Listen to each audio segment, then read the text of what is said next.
मंजिल उन्हीं को मिलती है जिनके सपनों में जान होती है। पंखों से कुछ नहीं होता दोस्तों, हौसलों से उड़ान होती है। Hello guys, welcome on my YouTube channel कॉम्पिटेरिया। In the previous lecture, we will discuss about social groups. Now, before wasting the time, we will start the new lecture, family. परिवार और विवाह जैसी सामाजिक संस्थाएं समाज की मूल आधार हैं। समाज की उत्पत्ति के साथ परिवार का उद्भव माना जाता है। समाजशास्त्र के जनक ऑगस्ट कॉम्टे ने कहा है,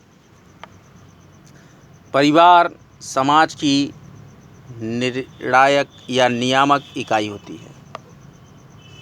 परिवार प्रत्येक समाज का आधार स्तंभ होता है। परिवार का अंग्रेजी रूपांतर है फैमिली, जो कि लैटिन भाषा के फैमुलस शब्द से निकला है, जिसका मतलब होता है माता पिता, बच्चों, सेवकों और दासों के एक समूह। फैमुलस का मतलब होता है कि माता पिता, बच्चे, सेवक और दासों का एक समूह। इसी लैटिन शब्द से निकला हुआ है। परिवार मानव समाज की एक मौलिक और सार्वभौमिक इकाई है। हर समाज की संरचना में परिवार केंद्रीय इकाई है, जो किसी न किसी रूप में संसार के सभी समाजों में पाई जाती है। परिवार में स्त्री पुरुष दोनों को सदस्यता प्राप्त रहती है। प्रत्येक समाज में, चाहे वह आदिम हो गया या आधुनिक, परिवार का होना आवश्यक है। बिना परिवार के समाज का अस्तित्व संभव नहीं है। मनुष्य मरता है, परिवार की सहायता से मानव जाति अमर हो गई है। और समाज में जो व्यक्ति मर जाते हैं, उनके रिक्त स्थानों को परिवार ही नई संतानों से भरकर पूर्ति कर देता है। बेल्स और हाइजर ने कहा है, परिवार को सामाजिक समूह के रूप में परिभाषित किया जा सकता है, जिसमें सदस्य रक्त संबंधों द्वारा परस्पर बंधे रहते हैं। बोगार्डस कहते हैं, परिवार एक छोटा सामाजिक समूह है जिसके सदस्य माता पिता और एक या अधिक बच्चे होते हैं, जिनमें स्नेह और उत्तरदायित्व का समान हिस्सा होता है। जिसमें बच्चों का पालन पोषण उन्हें स्वनियंत्रित एवं सामाजिक प्रेरित व्यक्ति बनाने के लिए होता है। मैकाइवर और पेज कहते हैं, परिवार एक ऐसा समूह है जो लिंग संबंधों के आधार पर परिभाषित किया जा सकता है, जो इतना छोटा और स्थायी है कि जिसमें संतानोत्पत्ति और उनका पालन पोषण किया जा सके। मजूमदार और मदान कहते हैं कि परिवार व्यक्तियों का एक ऐसा समूह है जो एक ही छत के नीचे रहते हैं, वंश और रक्त संबंधी सूत्रों से संबंध रहते हैं और स्थान, हित और कृतज्ञता की अन्योन्याश्रिता के आधार पर जाति की जागरूकता रखते हैं। आकबर्न और निमकाप कहते हैं कि परिवार पति और पत्नी की संतान रहित या संतान सहित या केवल पुरुष या स्त्री के बच्चों सहित कम या स्थायी समिति है। इन परिभाषाओं से हमें पता लगता है कि परिवार वैवाहिक बंधन और रक्त संबंधों पर आधारित एक उपयोगी और अनिवार्य समुदाय है। इसमें पति, पत्नी और बच्चे नियमित जीवन व्यतीत करते हुए एक ही स्थान पर रहते हैं। परिवार अपनी विशेषता के आधार पर दो भागों में बांट सकते हैं हम परिवार को। इसकी सामान्य विशेषताएं, पहला भाग है सामान्य विशेषताएं। सामान्य विशेषताओं के अंतर्गत पति और पत्नी का संबंध। पति और पत्नी का संबंध समाज स्वीकृति से विवाह के पश्चात स्थापित होता है और आजीवन इसे निर्वाहित करने की अपेक्षा की जाती है। विवाह का कोई न कोई स्वरूप। प्रत्येक समाज में परिवार में कुछ निश्चित नियमों के अंतर्गत पति और पत्नी के संबंध निर्वाहित होते हैं। यद्यपि पूर्व में कुछ जनजातियों में इसका स्वरूप बहुविवाह और समूह विवाह के रूप में भी हुआ करता था। वंश परंपरा का नामकरण। वंश परंपरा या नामकरण, हर परिवार में उत्पन्न होने वाली संतानों का नामकरण माता के वंश के आधार पर या पिता के वंश के आधार पर और कभी कभी माता पिता के वंश के साथ साथ स्थान के आधार पर भी किया जाता है। अगला बिंदु है बच्चे की उत्पत्ति, पालन पोषण और आर्थिक सहायता। प्रत्येक परिवार अपनी वंश परंपरा को बनाए रखने के लिए संतानोत्पत्ति करता है, उनका पोषण करता है, कुछ न कुछ ऐसी आर्थिक व्यवस्था करता है जिससे परिवार के सदस्यों की आवश्यकताएं पूरी होती रहें। सामान्य निवास। सामान्य निवास का मतलब है कि परिवार के सदस्य एक ही छत के नीचे रहते हैं और उनका खाना एक ही रसोई में बनता है। अब जो दूसरा प्रकार है परिवार का, वो है परिवार की विशिष्ट विशेषताएं। सामान्य विशेषताएं हमने पढ़ा, अब दूसरा बिंदु है परिवार की विशिष्ट विशेषताएं। परिवार का स्वरूप चाहे जो भी हो, उसकी कुछ विशिष्ट विशेषताएं इसे दूसरे सामाजिक समूहों से अलग करती हैं और उसे व्यक्ति और समाज के लिए अत्यावश्यक और महत्वपूर्ण बनाती हैं। ये विशिष्ट विशेषताएं जिनका उल्लेख मैकाइवर और पेज ने अपनी पुस्तक समाज में किया है। ये पहली है सार्वभौमिकता। परिवार का संगठन सार्वभौमिक है। परिवार प्रत्येक समाज में पाया जाता है, चाहे वह समाज सामाजिक विकास की किसी भी अवस्था में हो। इसका मतलब है कि परिवार अतीत काल में भी था, वर्तमान समय में भी है और भविष्य में भी रहेगा। भावनात्मक आधार। मनुष्य में अनेक स्वाभाविक मूल प्रवृत्तियां पाई जाती हैं, जिसमें से भावना भी एक स्वाभाविक मूल प्रवृत्ति है। परिवार के सदस्य इसी भावना के आधार पर एक दूसरे से गहराई और तीव्रता के साथ जुड़े रहते हैं। पति पत्नी का पारस्परिक प्यार, त्याग और समर्पण, माता पिता और अन्य बुजुर्गों का अपनी संतान के प्रति वात्सल्य, माता का अपने बच्चों के प्रति अथाह प्रेम उसे बच्चों के लिए बड़ा से बड़ा त्याग करने के लिए प्रेरित करता है। सीमित आकार। अपनी जैविकी दशाओं के कारण परिवार सीमित आकार का होता है। परिवार का सदस्य वही हो सकता है जिसने या तो परिवार में जन्म लिया है या परिवार में विवाह किया है। हम दो हमारे एक की विचारधारा के कारण आधुनिक युग में परिवार रक्त समूह से पृथक हो गया है और केवल पति पत्नी और बच्चे मिलकर परिवार का निर्माण करते हैं। रचनात्मक प्रभाव। परिवार व्यक्ति का प्रथम सामाजिक पर्यावरण है, इस रूप में कि वह परिवार में जन्म लेता है और कुछ वर्षों तक उसी में सीमित रहता है। व्यक्ति बचपन में कच्ची मिट्टी के समान होता है, उसे भी किसी रूप में ढाल सकते हैं। और परिवार बच्चे की प्रथम पाठशाला है और माता पिता बच्चे की प्रथम दो पुस्तकें हैं। इसीलिए व्यक्ति पर बचपन में जो संस्कार पड़ जाते हैं वह अमिट रहते हैं। आगे चलकर व्यक्ति के व्यक्तित्व का विकास उन्हीं संस्कारों पर होता है। सामाजिक संरचना में केंद्रीय स्थिति। परिवार सामाजिक संगठन की प्रारंभिक और केंद्रीय इकाई है और संपूर्ण सामाजिक ढांचा परिवार पर आधारित है। कई परिवारों से मिलकर वंश, गोत्र, उपजाति, जाति, समुदाय और समाज बनता है। सरल और छोटे समाजों में संपूर्ण सामाजिक संरचना परिवार की इकाइयों से निर्मित होती है। सदस्यों का असीमित उत्तरदायित्व। परिवार में सदस्यों का उत्तरदायित्व असीमित होता है। परिवार का प्रत्येक सदस्य परिवार के किसी भी छोटे या बड़े कार्य को निजी हित के रूप में नहीं, जबकि अपना कर्तव्य समझकर अपनी क्षमता से भी अधिक प्रयत्नों द्वारा पूरा करने का प्रयास करता है। परिवार में श्रम विभाजन होता है। सामाजिक नियमन। परिवार समाज की केंद्रीय इकाई होने और संपूर्ण सामाजिक ढांचा परिवार पर आधारित होने के कारण पारिवारिक नियम समाज को व्यवस्थित रूप देने में आधारभूत होते हैं। पारस्परिक संबंधों, शिष्टाचार, रीतियों, प्रथाओं, कर्तव्यबोध आदि द्वारा व्यक्ति पर नियंत्रण रखकर परिवार सामाजिक जीवन को नियमित बनाता है। अस्थायी और स्थायी प्रकृति। परिवार एक समिति भी है और संस्था भी है। समिति के रूप में परिवार अस्थायी है क्योंकि परिवार पत्नी, पति, बच्चों आदि से मिलकर बनता है। बच्चे के जन्म, विवाह, तलाक, मृत्यु आदि कारणों से परिवार के आकार में परिवर्तन हो सकता है। संस्था के रूप में परिवार स्थायी है, वह आदिकाल से चला आ रहा है। समाज के सदस्यों ने परिवार को सुचारू रूप से चलाने के लिए नियम और कार्य प्रणालियाँ बनाई हैं, वे उनके न रहने पर भी बने रहते हैं। परिवार के प्रकार कितने हैं?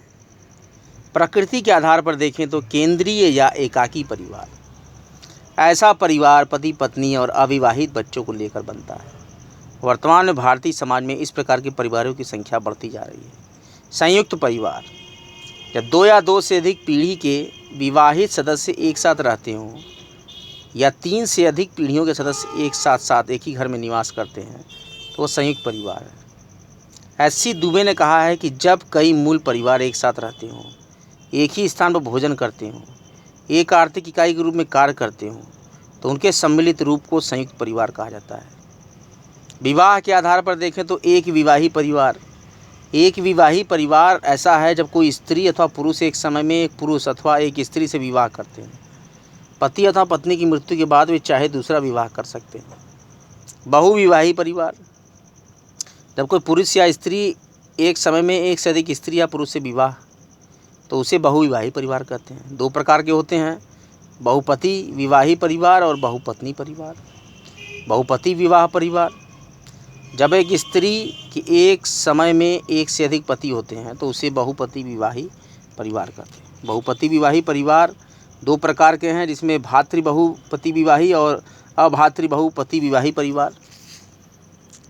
बहुपति भातृ परिवार, जब कई भाई मिलकर एक समय में एक स्त्री के पति होते हैं तो भातृ बहु विवाही परिवार कहते हैं। बहुपति अभातृ परिवार, ऐसे परिवार में पतियों के बीच निकट संबंध नहीं होता है। पत्नी थोड़े थोड़े समय के लिए सभी पतियों के यहाँ जाकर रहती है। बहुपत्नी विवाही परिवार, जब एक पुरुष के एक ही समय में एक से अधिक पत्नियाँ होती हैं तो परिवार को बहुपत्नी विवाही परिवार कहते हैं। समूह विवाही परिवार, ये परिवार का ऐसा स्वरूप है जिसमें पुरुषों का एक समूह स्त्रियों के एक समूह से विवाह करता है और प्रत्येक पुरुष उस समूह की प्रत्येक स्त्री के साथ संबंध रख सकता है। जैसे कि निवास स्थान के आधार पर अब देखते हैं, निवास स्थान के आधार पर कितने प्रकार के विवाह हैं। पितृस्थानीय परिवार, परिवार की चर्चा कर रहे हैं। निवास के आधार पर पितृस्थानीय परिवार, विवाह के बाद जब स्त्री अपने घर के पति के घर जाकर रहती है तो उसे पितृस्थानीय परिवार कहते हैं। मातृस्थानीय परिवार, विवाह के बाद जब पति अपनी पत्नी के घर जाकर रहता है तो ऐसा परिवार मातृस्थानीय परिवार कहलाता है। मातुल स्थानीय परिवार, विवाह के बाद जब दंपति पति की माँ के भाई या पति के मामा के यहाँ जाकर रहते हैं तो उसे मातुल स्थानीय परिवार कहते हैं। नव स्थानीय परिवार, जब नवविवाहित दंपति न तो पति के यहाँ जाकर रहे और न ही पत्नी के जाकर रहे, वरन दोनों से अलग नया ही निवास बनाकर रहे, तो परिवार का यह प्रकार नव स्थानीय परिवार कहलाता है। परिवार के कार्य क्या क्या हैं? परिवार के मौलिक और सार्वभौमिक कार्य हैं कि जिन्हें प्रत्येक समाज में पाए जाने वाला परिवार करता है। यह समाज चाहे किसी भी देश या काल में रहा हो, परिवार के इन कार्यों पर किसी समाज विशेष की संस्कृति का कोई प्रभाव नहीं पड़ता है। परिवार के मौलिक और सार्वभौमिक कार्यों के अंतर्गत कौन कौन से कार्य हैं? जैविकीय कार्य हैं। जैविकीय कार्यों में संतानोत्पत्ति, प्रत्येक मनुष्य में कुछ मूल प्रवृत्तियां पाई जाती हैं जिनमें संतानोत्पत्ति भी एक है। प्रत्येक स्त्री में माँ बनने की और प्रत्येक पुरुष में पिता बनने की मूल प्रवृत्ति पाई जाती है। परिवार संतानोत्पत्ति के मध्य से इस मूल प्रवृत्ति को संतुष्ट कर व्यक्ति के व्यक्तित्व को समुचित विकास करता है। दूसरा है शारीरिक और मनोवैज्ञानिक सुरक्षा। परिवार अपने सदस्यों को शारीरिक और मनोवैज्ञानिक सुरक्षा प्रदान करता है। शारीरिक सुरक्षा का तात्पर्य है दुर्घटना, बीमारी, बेरोजगारी के समय दिए जाने वाले सहयोग और संरक्षण, जबकि मनोवैज्ञानिक सुरक्षा का तात्पर्य परिवार द्वारा व्यक्ति को दिए गए उस विश्वास से है कोई भी अन्य व्यक्ति या समूह उसके हितों पर समाज विरोधी रूप से आघात नहीं पहुंचा पाएगा। दोनों ही प्रकार की सुरक्षा की भावना जीवन की सफलता के लिए आवश्यक है। परिवार इसे बिना किसी शर्त के व्यक्ति को प्रदान करता है।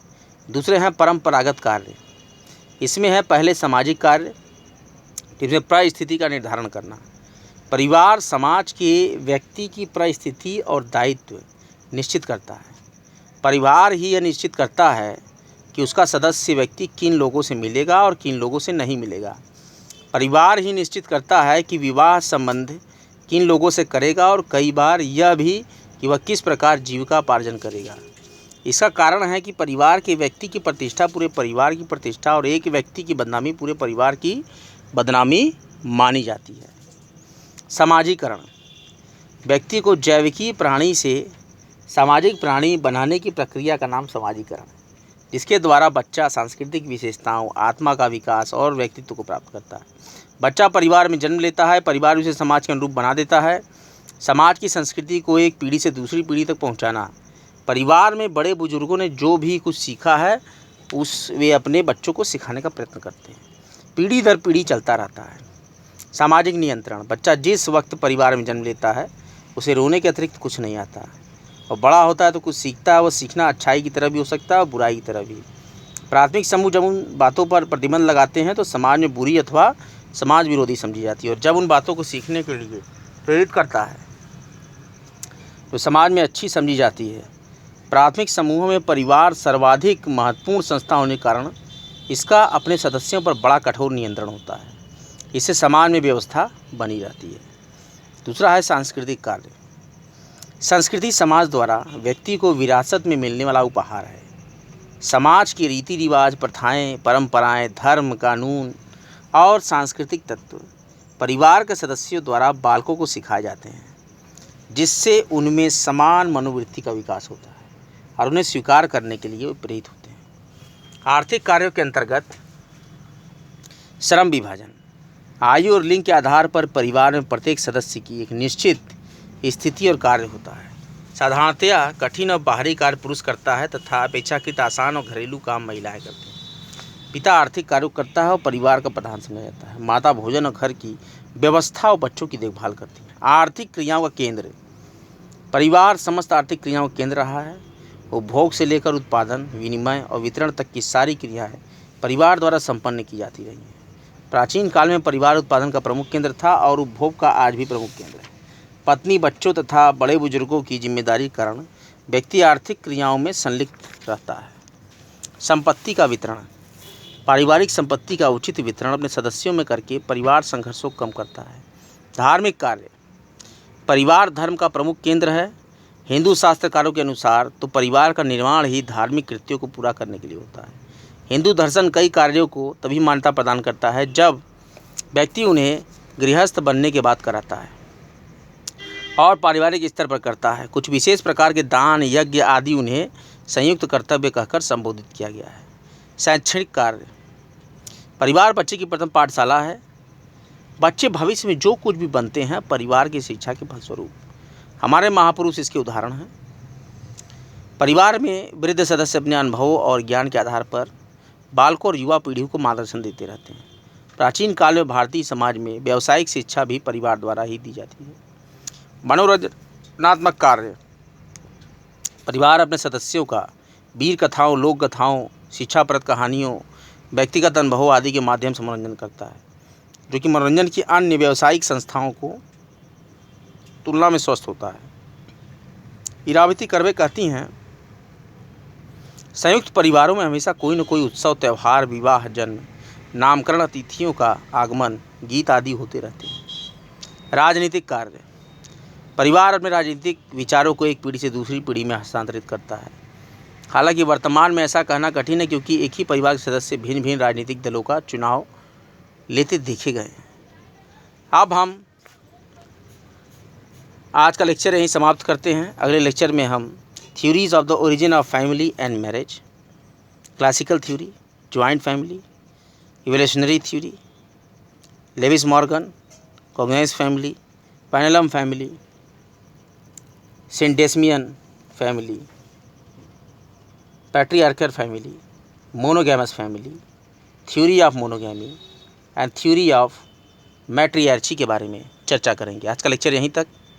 लेक्चर आपको कैसा लगा? लाइक करें, सब्सक्राइब करें और बेल आइकन को जरूर प्रेस कर दें कॉम्टेरिया के चैनल के। और कॉम्टेरिया का उद्देश्य है सभी पढ़ें सभी बढ़ें। पढ़ते रहिए, बढ़ते रहिए। ज़रूरतमंद जिनको ज़रूरत हो सोशलॉजी के लेक्चर्स की, environment, ecology, biodiversity, current affairs, Jharkhand G K, child development and pedagogy and educational psychology के साथ ही साथ कई विषयों के रोचक लेक्चर्स, अर्थव्यवस्था के लेक्चर्स भी आए हैं। जिनको ज़रूरत हो वो ज़्यादा से ज़्यादा शेयर करें, ज़रूरतमंदों तक पहुँचे। आप भी लेक्चर्स का लाभ लें। यूट्यूब पर कॉम्टेरिया बिल्कुल निःशुल्क है। कॉम्टेरिया के लेक्चर्स का, निःशुल्क लेक्चर्स का लाभ लेते रहें। बहुत ही मेहनत करके मैं बहुत ही सुसज्जित कंटेंट्स आपके लिए तैयार करता हूँ। वीडियो के डिस्क्रिप्शन बॉक्स में इंपॉर्टेंट PDF की लिंक होगी। ये इंपॉर्टेंट PDF कंसर्न लेक्चर से संबंधित होते हैं और आप उसको डाउनलोड करके लेक्चर्स को सुनकर बहुत ही अच्छे से अपने कॉन्सेप्ट को क्लियर कर सकते हैं। कॉम्टेरिया का उद्देश्य है निरंतर शिक्षा का प्रचार और प्रसार करना। कॉम्टेरिया को ज़्यादा से ज़्यादा शेयर करें। ज़रूरतमंदों तक शेयर करें, चैनल को लाइक करें और ज़्यादा से ज़्यादा सब्सक्राइब करें। कमेंट्स नहीं आते हैं, कमेंट्स किया कीजिए। लेक्चर्स आपको कैसे लगते हैं ज़्यादा से ज़्यादा लोगों तक शेयर कीजिए, ज़्यादा से ज़्यादा लेक्चर्स देखें लोग, और बने रहिए कॉमटेरिया पर। कोई भी लक्ष्य मनुष्य के साहस से बड़ा नहीं, हारा वही जो जम कर लड़ा नहीं। कॉमटेरिया पर आपका स्वागत है। कॉमटेरिया के लेक्चर सुनने के लिए धन्यवाद।